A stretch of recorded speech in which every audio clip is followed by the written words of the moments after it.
What's up, Buttercups? Welcome to Mean Age Daydream with me, your beautiful bald host, Brian McWilliams. I am, of course, here to tell you to buy Woke Word Wars at the top of the show. Woke Word Wars. It is on Amazon. You can get it. It's an awesome, fun, anti-woke, very funny, very un-PC card game. It is different and better than Cards Against Humanity. It is not just a clone. So make sure to check that out. Support what we're doing here. Have a great time. Add it to your Christmas gift list. Okay.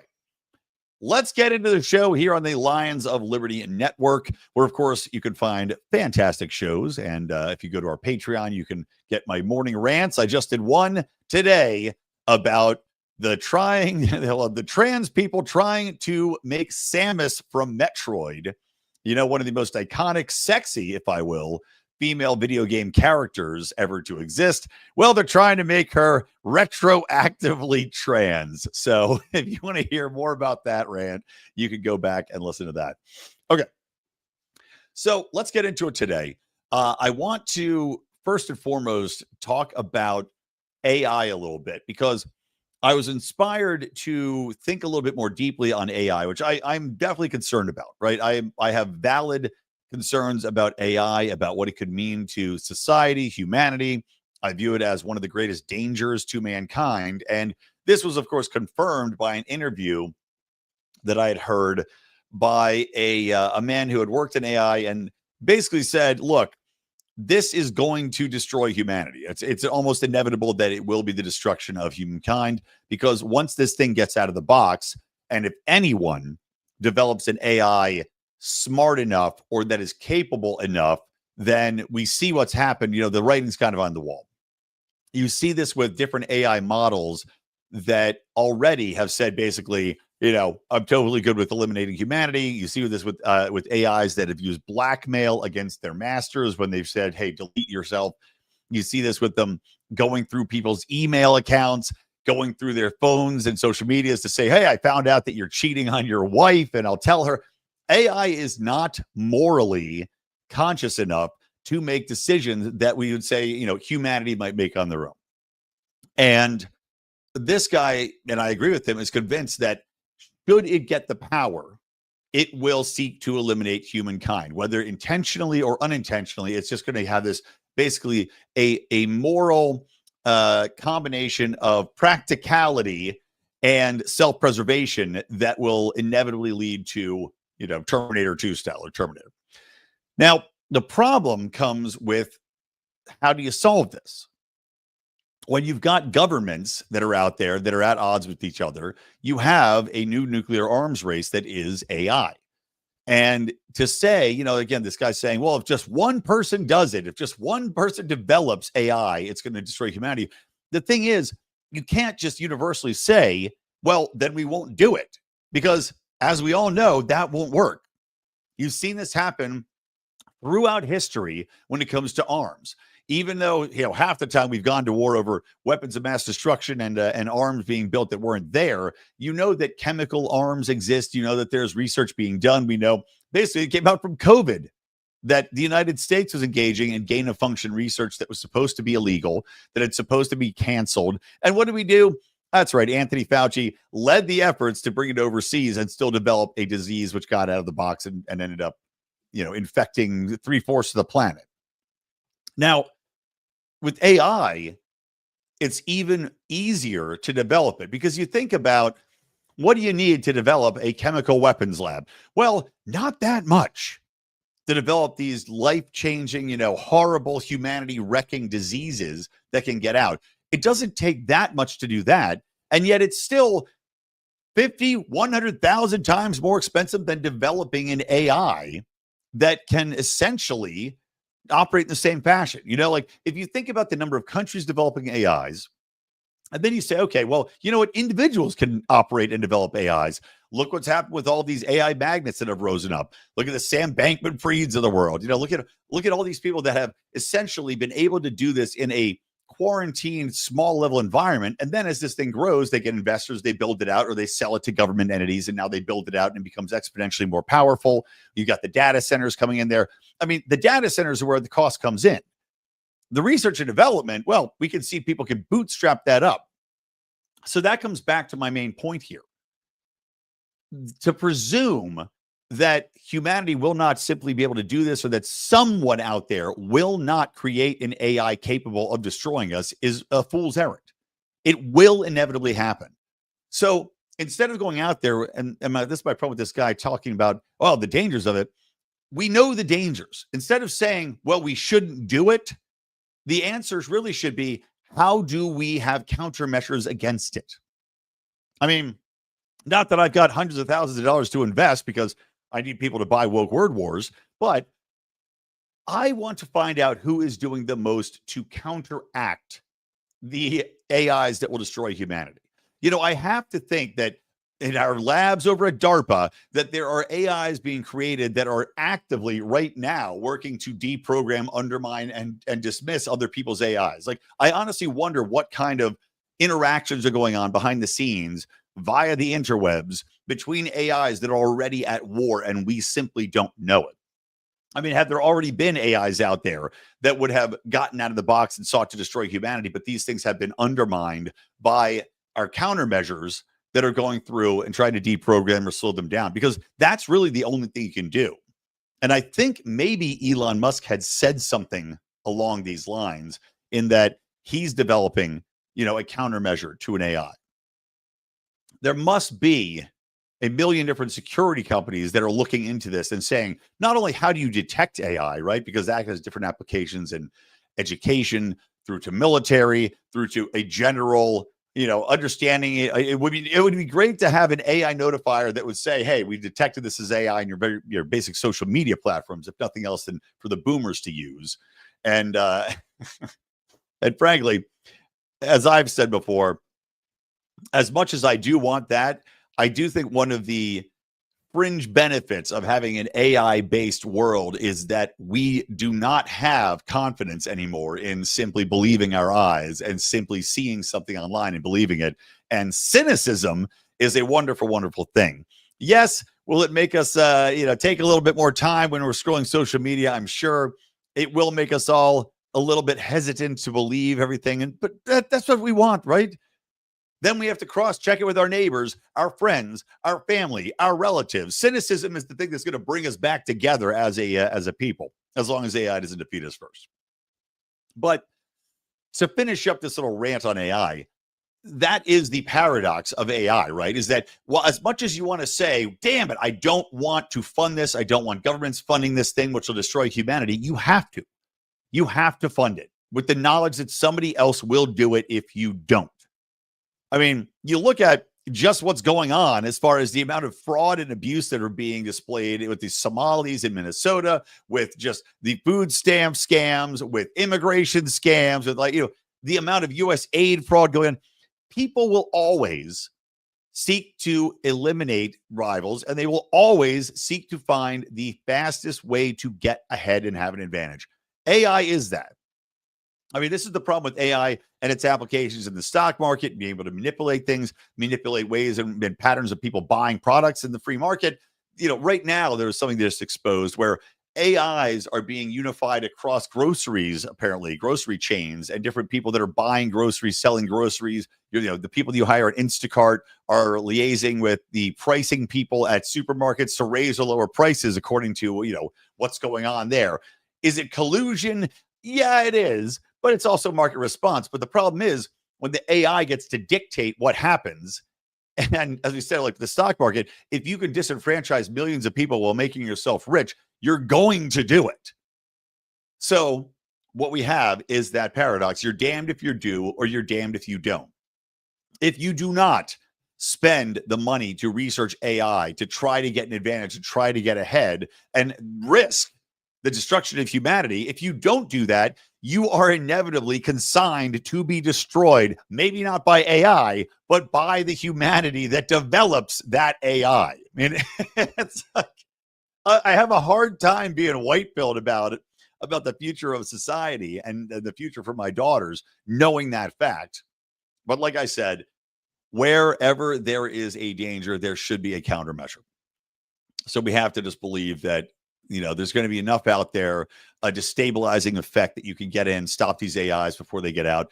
Either that or just, I guess we'll have to develop some very strong EMPs. And I know myself, I'm definitely thinking about buying a nice backup fuel generator. Maybe I'll have the neighborhood pitch in, right? We can all toss in a few $1,000s, have a generator we can all use, and buy myself some rations, because I don't know. I don't see it ending well. I just have to believe, as I've told myself, through all the calamities that humankind has faced, which is why I wasn't too worried about climate change, and I'm still not, never will be, is, were it a real threat, when something does become a real threat, whether it's global warming, global cooling, asteroids coming down from outer space, the inevitable breaking up of the planet, and the need to find a future home, when that threat presents itself, humanity will find a way to solve it. That has always been the case. It shall continue to be the case. The only question is, can something come at us so fast, like AI, that we aren't prepared for it? So these are the things that keep you up at night. All right. Enough on AI. Let's talk about the worst person in the world. Well, at least one of the worst people in the world, and that is Randi Weingarten. Now, Randi Weingarten, of course, is the CEO of one of the largest teachers' unions in the country, and, of course, by extension, the world. And is, if you've been watching her, really comes across as a completely unhinged psychopath. She's out there, looks like she's hopped up, kind of like Palantir CEO. Talk about another evil motherfucker. The Palantir, the surveillance company, their CEO was on stage. I don't know if you guys saw this video. Hopped out of his gourd. I mean, very clearly on some sort of very strong methamphetamines or amphetamines. He can't sit still. He's hopping up and down. He's brushing his hair. He's talking fast. He can't keep his concentration. It was amazing to see. And frankly, I'll have what he's having. Whatever it is, apparently it works, because the guy has way more money than I do. Okay, let's share screen. By the way, sorry, my voice is still messed up from watching my Philadelphia Eagles suck shit and lose and blow a game they should have definitely won against the Los Angeles Chargers. Very disappointing. Very disappointing. I'm still hoarse from yelling at that game on Monday night. Okay, so here you go. This is Randi Weingarten. I do wonder what you think. Look on an interview. Let me enlarge this for you guys, and we'll play it right now. Okay. Looking back to that tumultuous period of time, do you think that teacher unions and Democrats have done enough self-examination in the role they played in pandemic school closures? Like, were there mistakes made? Yeah, of course there were. And there were mistakes made by everyone. There was huge mistakes made by the Trump administration to not be clear, to not focus on safety as they were focusing on reopening it. Reopening became political, not became something that we all should have prioritized. I do wonder what you think, looking back to that tumultuous period. So I'm going to let that play one more time so you don't miss it, because it's fairly short, but just listen to how much of a absolute weasel hit cunt Randi Weingarten is when she talks about how the Trump administration made reopening political and how they should have done more. So I'll let it play one more time and then I'll talk about it. Period of time. Do you think that teacher unions and Democrats have done enough self-examination in the role they played in pandemic school closures? Like, were there mistakes made? Yeah, of course there were. And there were mistakes made by everyone. There was huge mistakes made by the Trump administration to not be clear, to not focus on safety as they were focusing on reopening it. Reopening became political, not became something that we all should have prioritized. Okay, so there you go. The teachers' unions, of which, of course, Randi Weingarten is the CEO of the largest one. The teachers' unions were a primary driver of schools staying closed. They were working hand in hand with Gavin Newsom's, shitbags in California, with the New York City officials. They were a primary reason schools didn't open. Now, let's examine the cause of that. Now, Randi Weingarten is saying it's political reopening schools. No. Donald Trump wanted the schools reopened because there's no evidence to keep them closed. And same thing with the Biden era. There is no evidence to show that those schools should have been closed. There's no evidence for masking. There's no evidence that children actually transmitted the disease. If anything, the safest place you could be was with little kids during COVID, because little kids couldn't get it easily, couldn't transmit it easily. And also, all these people were complicit in pushing the fucking vaccinations on little children, which also we now see through the data that's coming out lately. Oh, that's right. The COVID jabs did, in fact, cause adverse reactions and deaths in children. Deaths in children. I think it was either Moderna or Pfizer. One of the two of them had a child die during their trials, and it was, of course, hushed up and ignored. But you've got Randi Weingarten saying there's confusion and not a focus on safety. What are you talking about? Now, and remember, too, that Trump was only in office for a few months before Biden came in, and the schools were still closed for a fucking year. So she's so full of shit when she says that the Trump administration is to blame for this. No, the teachers' unions were to blame. This is not a safety issue. This is a sit on your ass and continue to get paid issue. Why not, right? If you can sit at home and teach kids over Zoom, half of whom aren't coming. And by the way, something like 50% of kids failed out during this period in a lot of different school districts. Why would these teachers' unions want to go back to school? We already know how much time they get to take off in general. So, of course, they're not going to push it. They're going to pretend that it's a safety issue. They're going to collect their paychecks to sit at home and do nothing while half the kids fail out. And Randi Weingarten is going to run cover for them. And she's going to blame the Trump administration and blame GOP. And meanwhile, take no accountability for the fact that they ignored science, the fact that they ignored outcomes for children, because they'll tell you that they are always at the forefront and that the children matter most. Well, that ain't true, because we know for a fact the studies have been done on the impact of masks on learning, creating more problems with children, especially those who have a slight learning disability, because you can't see faces, you can't see smiles, you can't see speaking. So a lot of children are developing social issues, developing problem issues with speaking and emotional connection because of the masking that was enforced when the schools finally did open, on top of having a second class, maybe fifth class education over Zoom while teachers pretended that their lives were in danger. And oh my God, won't somebody think not of the children, but won't somebody think of the teachers? Randi Weingarten having a job is despicable. The fact that she gets paid something like $680,000 a year is, it's one of the most shocking things I've ever seen in my life, because she is tactically retarded. She is factually ignorant. And she is just, frankly, looking at her, a repulsive person.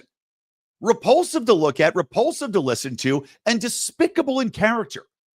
And yet, the people that are responsible for watching your children during most of the day, if you have, like me, if you're not able to work and also have children at home to do homeschooling because you live in an incredible, expensive place like Los Angeles, the people that are trusted to watch your children keep putting this fucking idiot up there over and over and over again, so that she can display the ignorance, the hatred, just the despicable nature of her character, and by virtue and extension, teachers in general. It's amazing to me. It's amazing that she's got a job, and it's amazing that she continues to be allowed to go out there and make an embarrassment of herself and all of these teachers that are supposedly the finest among us and the most educated. It's absolutely despicable. Okay. Moving on, I do want to talk about Thomas Massie. So Thomas Massie has just introduced a bill which would essentially remove us from NATO and also prohibit funds from being used towards NATO. Now, of course, NATO was created back during the Soviet era when we were still in the Cold War. At the time, when we're at nuclear, in the middle of nuclear brinksmanship, when we had these two superpowers going head to head, and when physical altercations were far more, important and practical than they have been today, between actual, nation states and having troops on the ground, et cetera, and these allied forces. Well, I guess it made more sense then. It hasn't made any sense for the United States to stay into NATO now, because all we're doing is endangering ourselves, our loved ones, our country for nothing. while also being bent over a barrel to pay for all of it. Now, Trump managed to claw some of that money back, but the United States is still financially funding quite a bit of NATO's money. We're still obviously getting embroiled in shit with Russia when Russia, and I'm sorry you can believe differently, but Russia is not the power it once was. They're not seeking to be the power that they once were because, frankly, it's impossible to achieve that. I mean, Russia is not going to go on some sort of conquering spree, of course, across all of its neighbors, especially when they can't even conquer Ukraine, which has a vastly smaller base to draw from, a vastly smaller GDP. Now, granted, they're also being propped up by who? NATO. Yeah, and the European Union. We're propping up a war which has zero chance of success. It's exactly like what we did with Afghanistan, where we supported the Afghanis when they were going to, Russia went and tried to invade Afghanistan. This was purely a play to bleed out Russia. And who cares how many people get killed in Afghanistan? Well, the same thing's happening in Ukraine. When this war actually ends and the real numbers come out about the destruction of an entire generation of men, it's going to be shocking. It's going to be scandalous. But the people behind NATO, the neocons and the warmongers, and the same people at the EU who want to push forward with war rather than peace, the same people who are threatening, by the way, to dump all of the U.S.'s debt if we don't continue to fucking fund this war. How sick is that? That's who we're dealing with. These are the allies that by the way, are the makeup of NATO. Our European allies who will blackmail us by threatening to try to crash the dollar by dumping all of their debt at once, unless we continue to fund their little pet project to fuck over Russia, hopefully, extend this war until they can get at Russia's oil reserves. I don't even know what the grand plan here is going to be for NATO, other than a distraction from their populations being overrun with mass immigration and bankruptcy, as their energy prices skyrocket. But these people in NATO are the same people trying to blackmail us right now. So Thomas Massie, again, the only person that's trustworthy in the House at this point in time, he suggests, let's get out of it. Let's end this ridiculous relic of the Cold War era. Let's remove our membership. And by doing that, I'll tell you what the downside is going to be. Nothing. The only downside to us leaving NATO is not going to be that somehow we're at higher risk of a nuclear attack from Russia. In fact, by leaving NATO, we insulate ourselves from an attack from Russia. I have long argued that the United States lives in a very privileged position here by the fact that we are surrounded by water on two sides. We've got Canada up above us. We got the Mexico's down below. But for the most part, unlike Europe, which is bucked up against all these different, not only historically aggressive neighbors, because everybody in Europe seems to have been conquered 50 times by everybody else in Europe. But also, you are butting up against some of these larger territories. You're right up and very close to a Russia. You're very close to the other peninsulas, the Afghan peninsulas. I mean, you are far more at risk there than we could ever possibly be here across the oceans and across the world. We are isolated. So what do we do with that isolation? Well, let's go fuck with people across the globe that've got nuclear weapons. Let's invite people that normally would have no idea what we're doing, what we're up to. Leave us alone. Let's go play in the sandbox of the Middle East, right? Let's go screw with Russia. Let's go bomb random places in Africa. No. No. Ron Paul was right when he's talking about blowback. These people would not have any idea or give a shit about what we're doing. They never hated us because we're quote unquote free. They hate us because of our actions.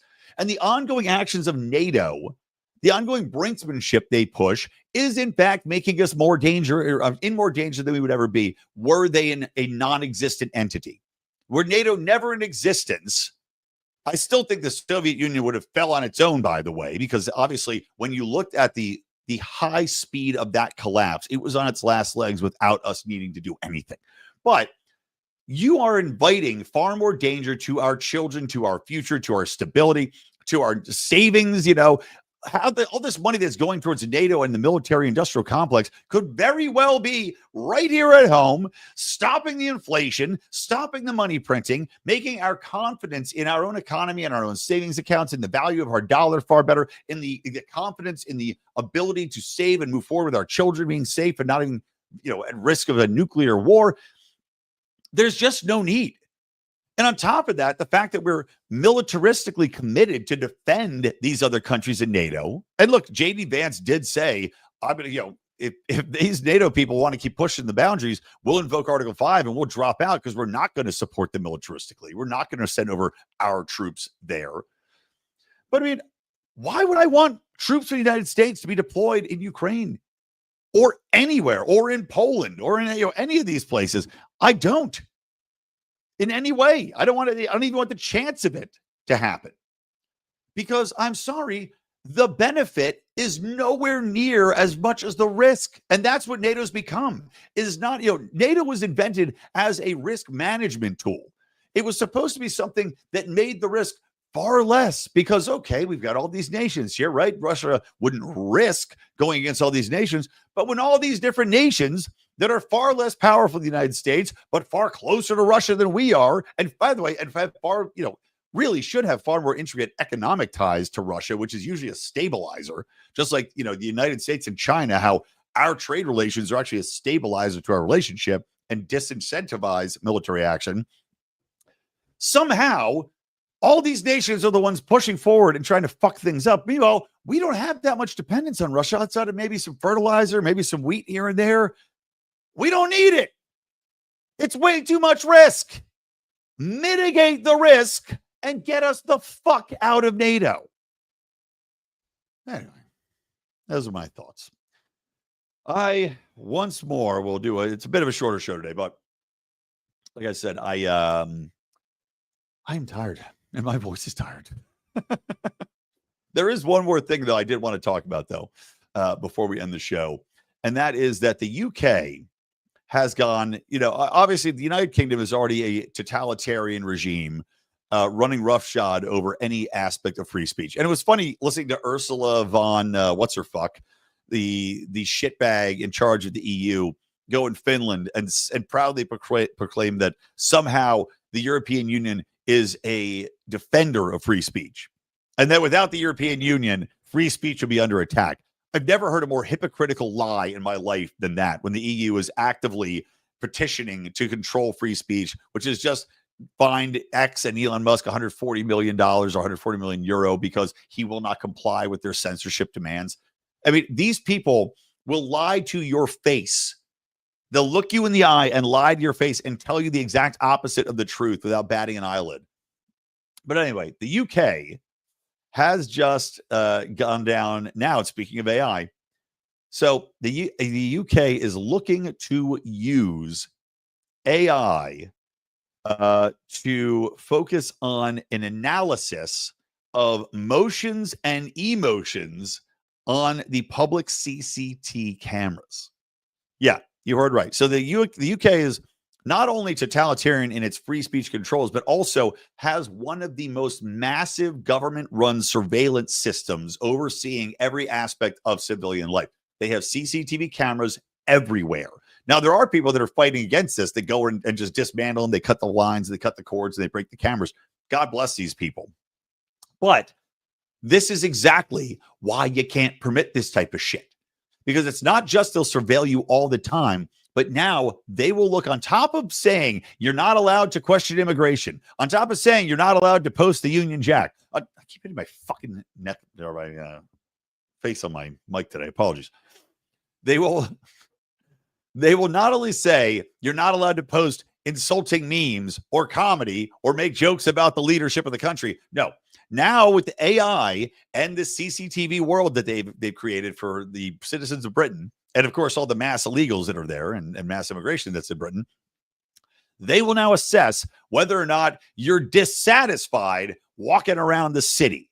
And fuck knows what that's going to lead to, because you talk about social credit. And right now you can see the downside of social credit in China, where people are lying in the street homeless because their government has decided to shut their bank accounts off. By the way, another reason why we cannot allow CBDCs.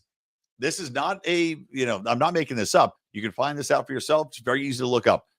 There are so many homeless people in places like Shenzhen in China because the government has shut down, especially young people, because they're the ones trying to fight back and question authority, shut down their bank accounts, can't get food, can't get housing, can't get paychecks.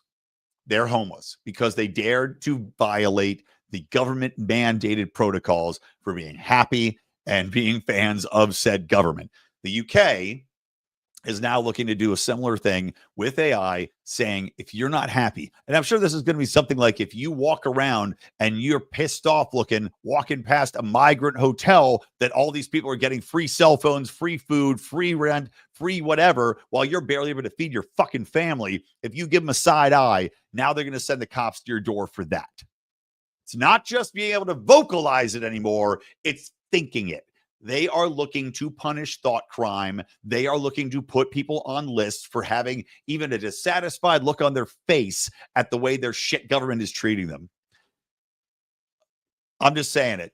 The UK needs a violent revolution. That is the only way these people are going to get out of that. That's the only way. They always say it. You vote yourself into socialism, you fight your way out. You're not voting your way out of that, guys. All right. That's it. I'm going to rest my voice. Don't forget, Woke Word Wars on Amazon. Please do check it out. It's an awesome gift. It's an incredibly fun time to play. And like I said, it's a very different play style that is very, very fun. And your family members, your friends will love it. So check that out. Don't forget to subscribe to our shows on the feed. You get all of our shows. We're going to do, by the way, we missed politics last week. Just couldn't make it work. We're going to be recording politics tomorrow morning. So don't worry, that will be in the feed this week. But get all of our shows, subscribe to the Lions of Liberty Network. And of course, if you are on YouTube or Rumble, find us there, hit that subscribe button and hit notify, because we are still very much shadow banned on YouTube. And God knows YouTube continues to screw people over and eliminate channels. So it's amazing we're still even here. All right, that's it. From me, Brian McWilliams, from the Lions of Liberty Network, and from Mean Age Daydream. Keep those electric eyes on me, babe, and keep that ray gun to my head. I'll see you later.